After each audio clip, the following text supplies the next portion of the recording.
आप देख रहे हैं SDN न्यूज, मुद्दे की बात आपके साथ।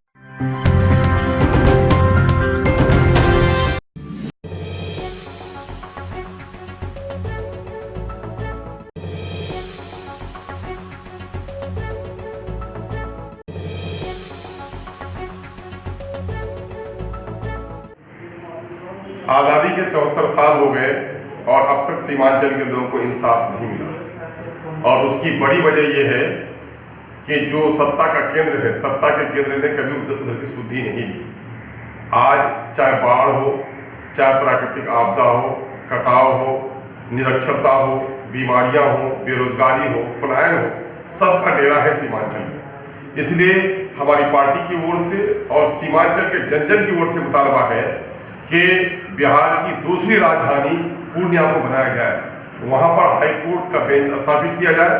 आपदा सबसे ज्यादा उधरी है, आपदा के मंत्री और आपदा के सचिव को वहां बैठाया जाए। वहां पर जल संसाधन का पूरा मामला दरभंगा से लेकर मधुबनी होते हुए सुपौल, सहरसा, पूर्णिया, अररिया, कटिहार, किशनगंज, ये वो क्षेत्र हैं जो हर साल जलमग्न होते हैं 6 महीने तक। इसलिए वहां पर पूरे तौर पर जल संसाधन की मंत्रालय काम करे। यही मुतालबा है हम लोगों का कि आज आज़ादी के इतने दिनों के बाद भी उस इलाके का उत्थान नहीं हो सका है।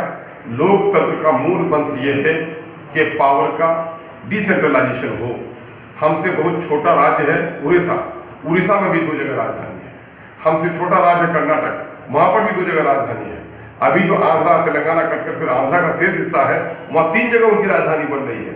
बिहार का जब विभाजन नहीं हुआ था तो रांची इनका उपराजधानी थी। तो आखिर क्या वजह है कि सीमांचल के इतने पिछड़ेपन के बाद भी महामहिम के अभिभाषण में सत्ता के साथ इंसाफ करना और डिसेंट्रलाइजेशन ऑफ पावर करने की कोई झलक नहीं है। ये बहुत पुराना मुतालबा है।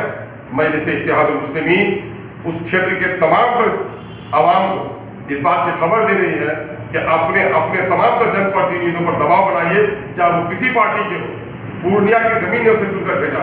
अररिया, पूर्णिया, कटिहार, किशनगंज, सुपौल का जो क्षेत्र है हमारा सहरसा का, वो तमाम तर लोग अपने एमएलए को इस बात पर बात करें कि वो इस प्रस्ताव का की लड़ाई में हमारा साथ दें। हमने जोरदार तरीके से सदन में इस बात को उठाया है कि महामहिम के अभिभाषण में कहीं भी इसका जिक्र नहीं है। और माननीय मुख्यमंत्री अगर ये कहते हैं कि इंसाफ के साथ तरक्की, यकीन है कि तरक्की हुई है बिहार के दूसरे हिस्सों में, तो क्या सीमांचल की तरक्की हुए बगैर इंसाफ का इनाम मुकम्मल हो सकता है? हम चाहते हैं कि बिहार सरकार हमारे इस प्रस्ताव को मंजूर करे। उसकी लड़ाई हमने सदन से लेकर सड़क तक शुरू की है। सदन में हमने जता दिया है, हमने वहां की जनता की आवाज को पहुंचा दी है। अगर बिहार सरकार ने इस पर निर्णय नहीं लिया तो सीमांचल की सड़कों पर भी चक्का जाम